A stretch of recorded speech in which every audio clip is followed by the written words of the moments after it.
मोहम्मद मक्का की गलियों से गुजरते थे तो एक बूढ़ी औरत रोज आप सल्लल्लाहु अलैहि वसल्लम पर कुचरा फेंका करती थी, लेकिन नबी करीम सल्लल्लाहु अलैहि वसल्लम कभी गुस्सा नहीं करते थे।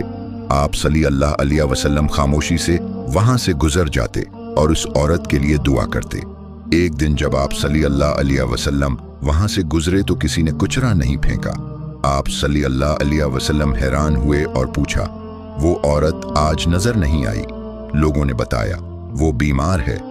ये सुनकर नबी करीम सल्लल्लाहु अलैहि वसल्लम फौरन उसके घर तशरीफ ले गए। दरवाजा खटखटाया तो औरत हैरान रह गई। उसने कहा, मैं तो आपको तकलीफ देती थी, फिर भी आप मेरी अयादत के लिए आए हैं। नबी करीम सल्लल्लाहु अलैहि वसल्लम ने मोहब्बत से फरमाया, बीमार की अयादत करना इंसानियत और इस्लाम का हक है। नबी करीम सल्लल्लाहु अलैहि वसल्लम के अखलाक और रहम दिली को देखकर वो औरत रोने लगी। उसे एहसास हुआ कि दुनिया में आप सल्लल्लाहु अलैहि वसल्लम जैसा मेहरबान इंसान कोई नहीं। इख्तितामी लाइन, नफरत का जवाब नफरत नहीं बल्कि अखलाक और सब्र से देना चाहिए।